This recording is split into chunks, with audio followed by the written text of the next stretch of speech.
Hi guys, welcome back. Today I'm going to be doing a painting. I was working on that seagull painting a couple days ago and it wasn't working out very well. I wasn't feeling real great. Then yesterday I tried to fix it with a migraine, which is not a good idea to do. So if you get migraines, don't do that because I pretty much ruined it. But it didn't come out right. So I decided to do another painting, and I wanted to do something that would be easy because I still have my headache. But so and I'm not trying to complain, I'm just telling you the deal. So today the painting that I am doing is, where is it? Here we go, here we go, here we go. This one. And this is the one that I will be doing. I got to see if you're in the shot here. There we go. So this is what we will be doing today. I started it, like I said, I started it yesterday and quickly realized that I was having trouble with it. So I decided to put it down before I ruined that one too. And so today I came back to finish it. And I'm not super happy with it, but I'm satisfied, you know. It'll do. So anyway, that's the deal with that. And just an update. Many of you have been giving me all sorts of recommendations on how to fix these brushes that have the bent tips and all sorts of problems. So I was looking around on YouTube because you can find anything on YouTube, right? And there's this girl that I've watched a few times. I had only watched her painting, and then when I was watching her yesterday, I thought, she's so familiar. And then it finally clicked. I think she was born and raised in the U.S. Her name is Scarlett something. I can't remember her last name. But anyway, I know a few of you follow her because I saw your comments on her videos. So that's really cool. And she is knowledgeable. She does a lot of what she calls classes. And I was looking around for an answer to my brush problem, and she popped up. So I thought, I'll listen. And somebody, the real Mithril, or however you say your name, I got a message from the real Mithril who said that I should stick the tip of my brush in boiling water. Of course, not up to the ferrule, because in the ferrule, the metal part of the brush, is where the glue is.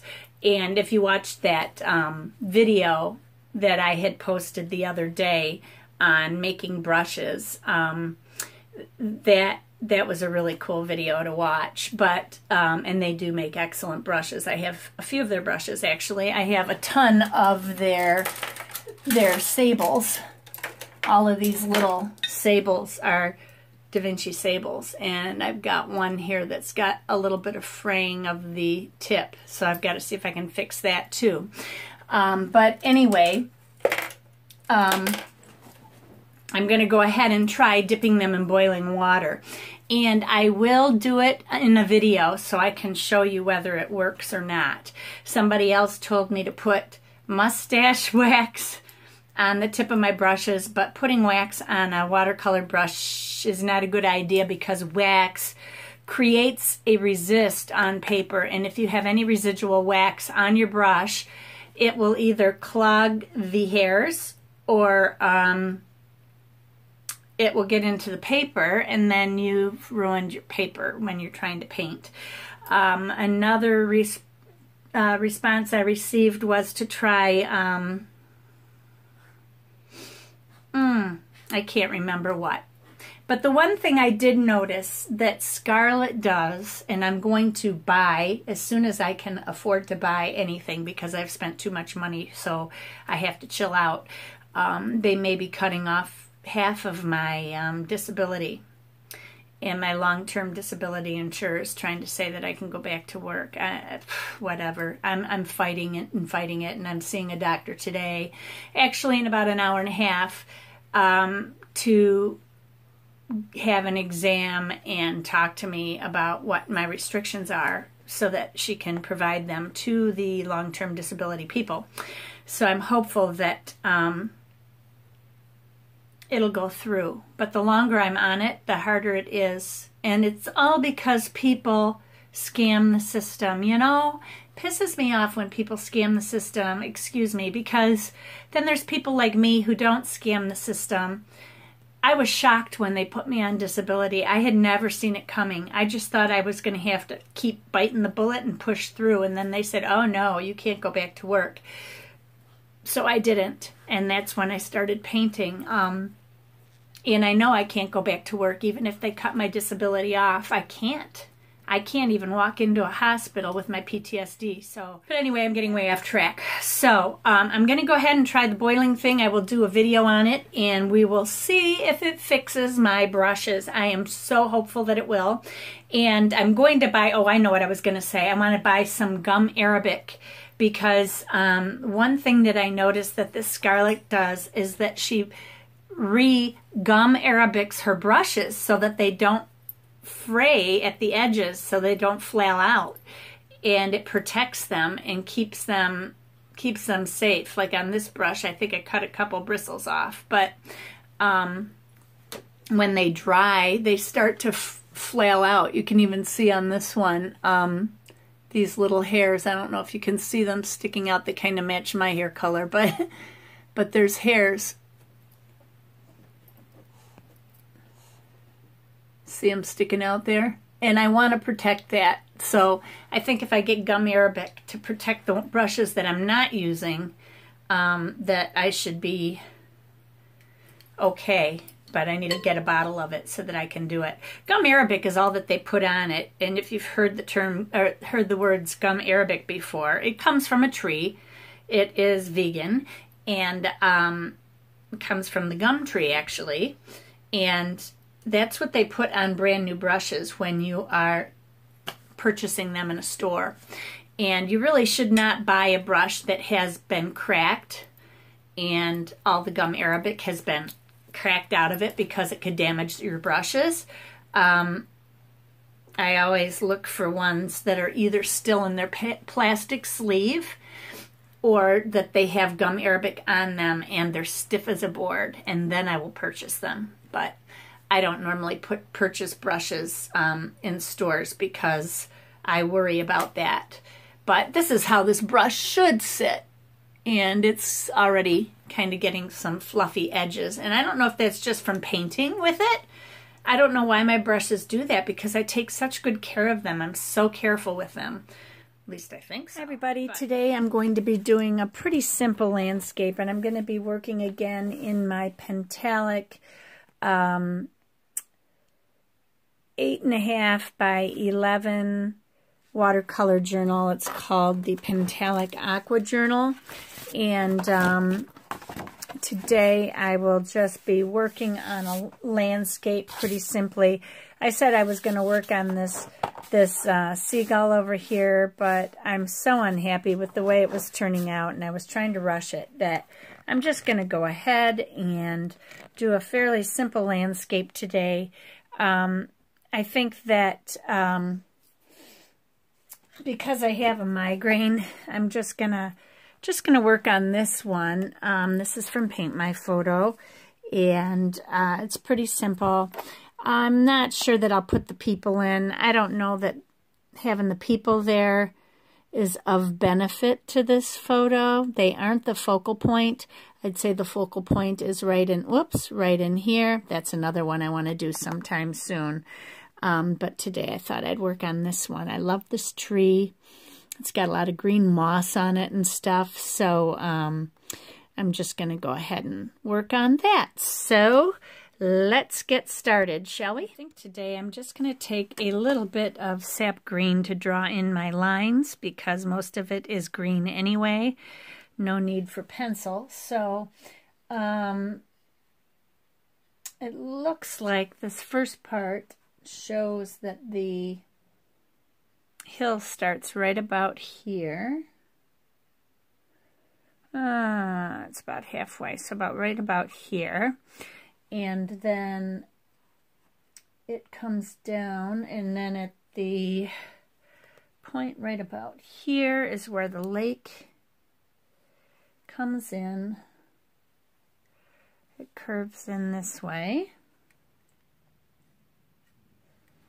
Since I'm working in paint, I'm looking behind me at the photo. This is not helping me. There we go. This should help.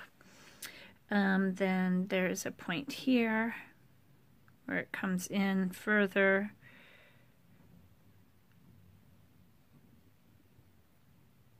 And then it comes back across this way.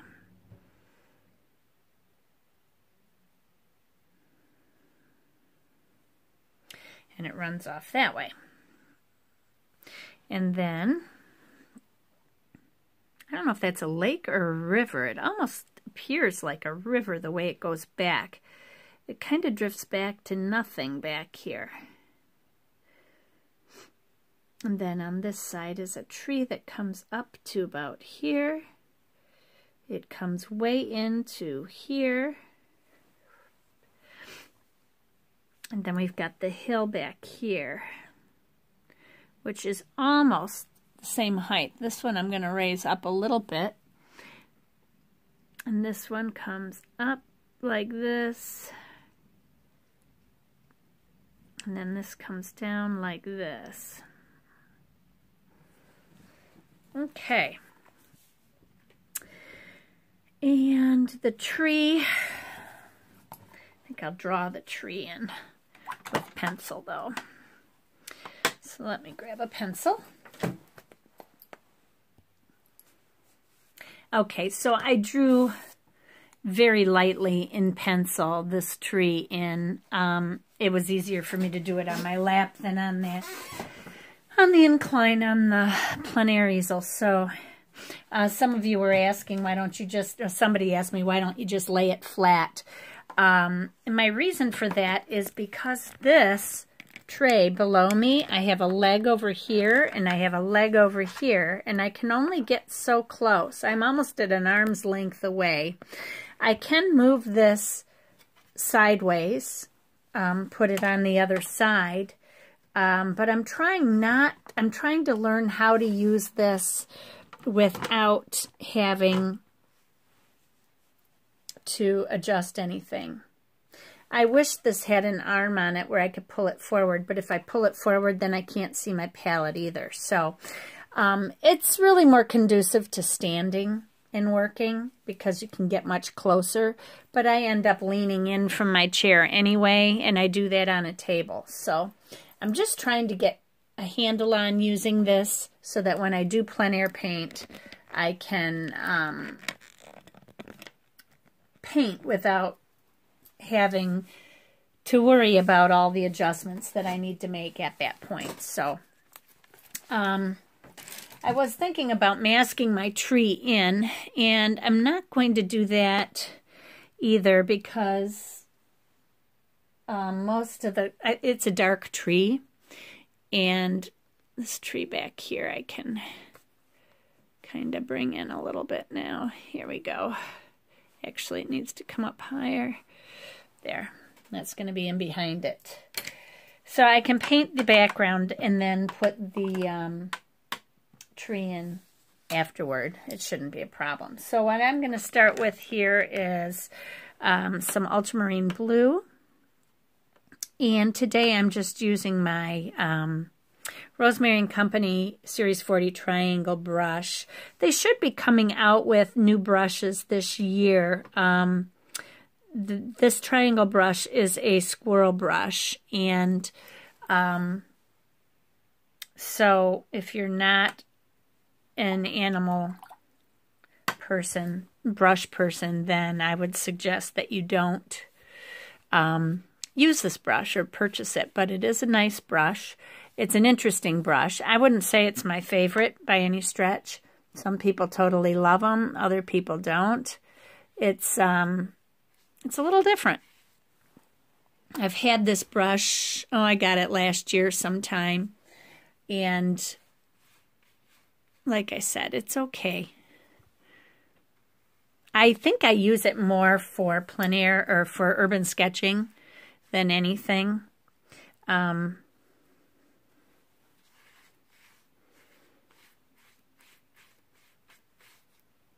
It's hard for me to paint and talk, so. The sky is pretty blue, so I'm just going to bring this blue down a little bit more. I don't want it too blue on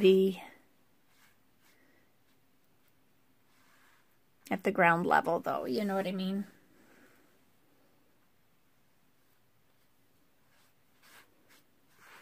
And the nice thing about this brush is you can use it on its side, and you can get, on this triangle side, there's two blunt sides and a long side, which is kind of hard to see. But this side is blunt.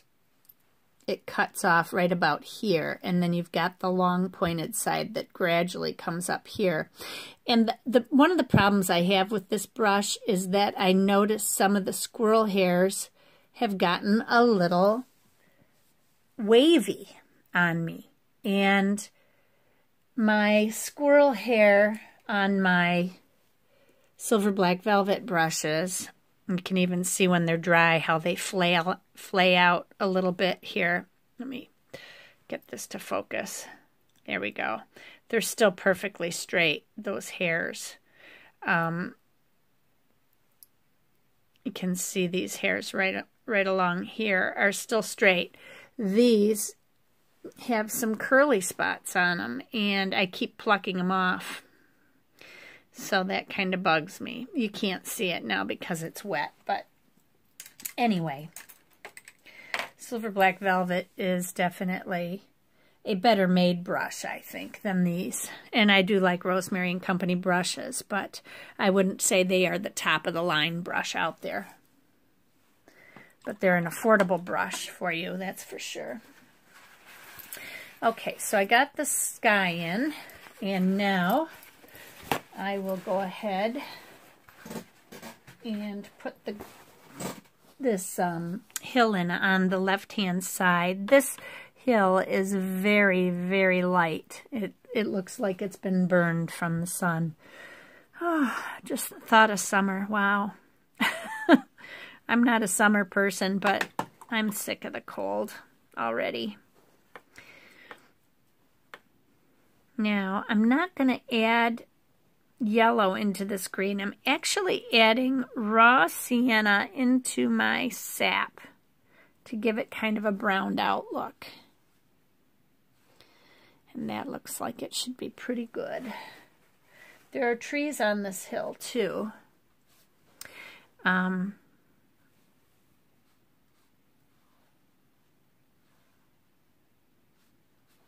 Then when we get down to the edge, it gets greener down here.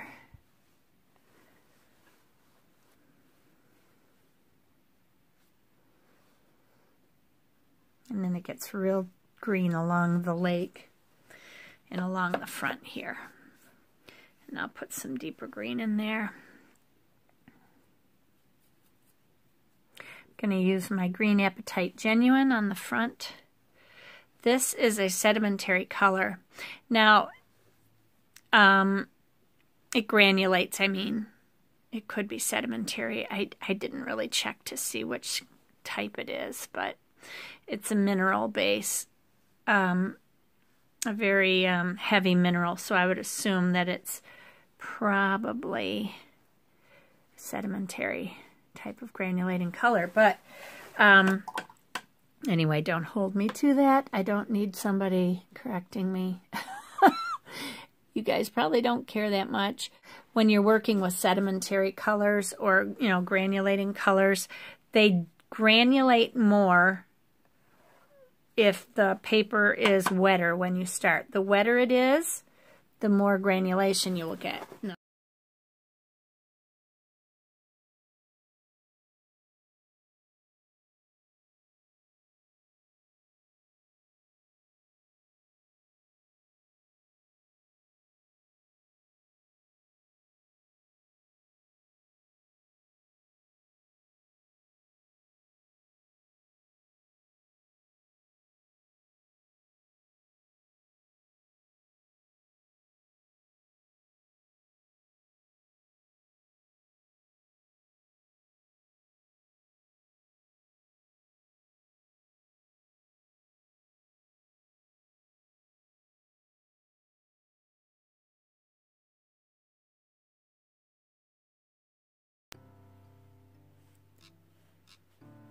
I'm sorry, my nose is right on the microphone, so if you hear me breathing, it's not heavy breathing in your ear, really.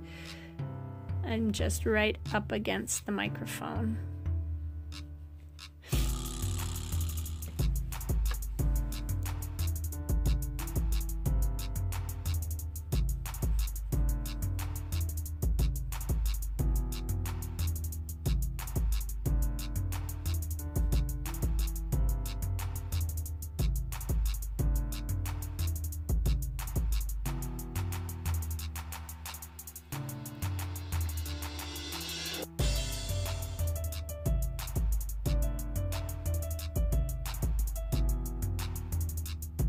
You can see on my brush now where my little hairs are starting to stick out.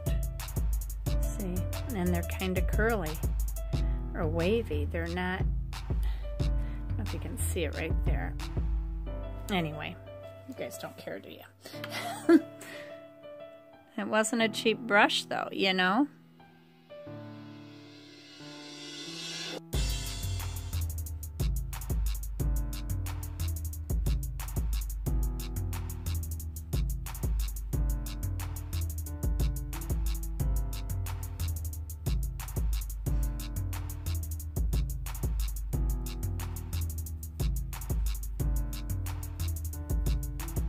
Green's gonna be off, but that's okay, because I'm gonna be darkening up the rest anyway.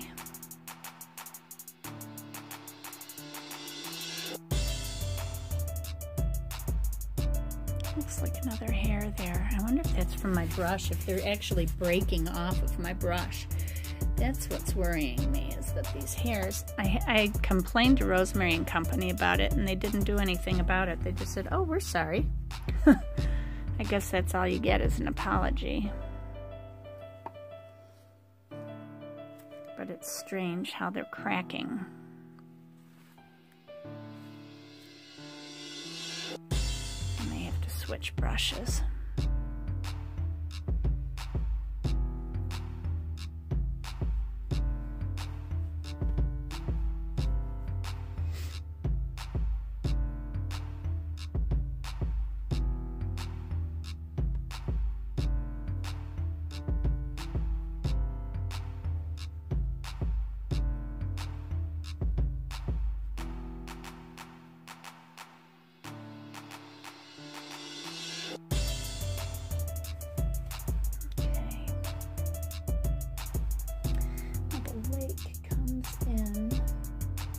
Notice there's a hill over here.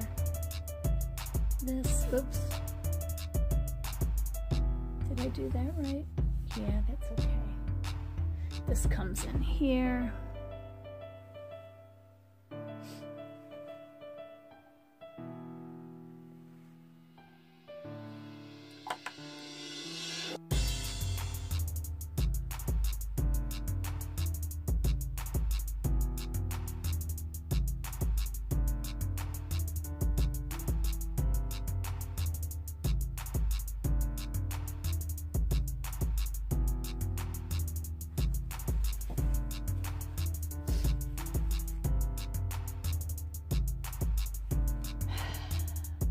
There's a bush that comes up in here too, but I'm just gonna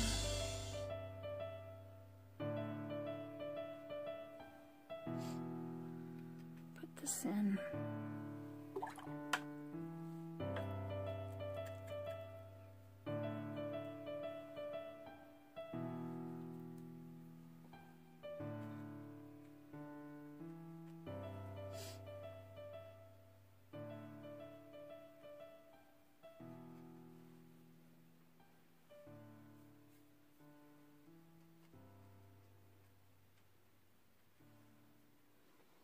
Disappears right on the edge of this.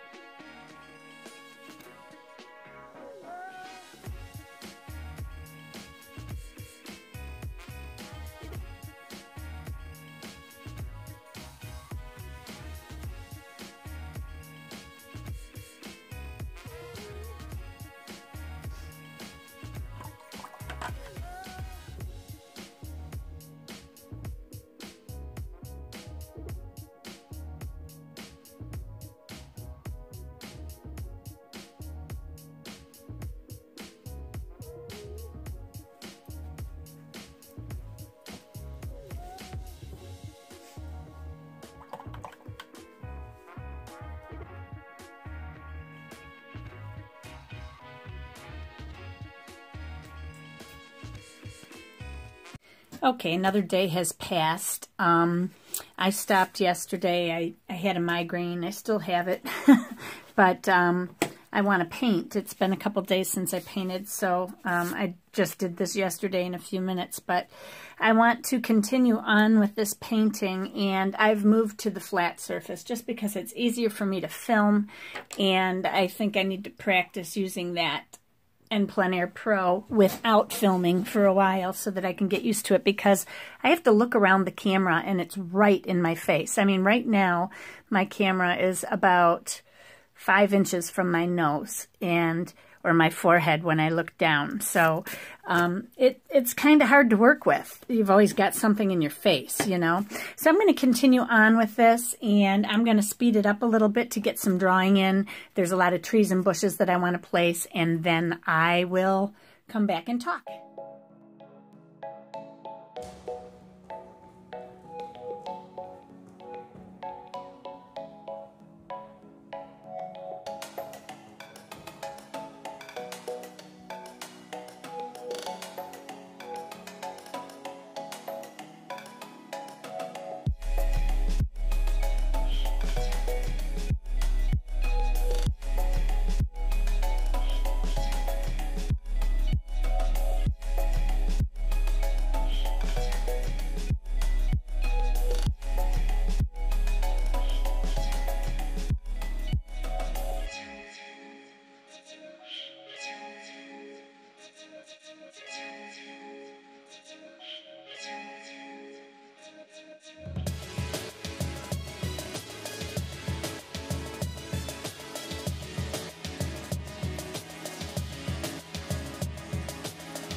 You can see here I'm working on the tree. I'm lifting up some of the color that I laid down.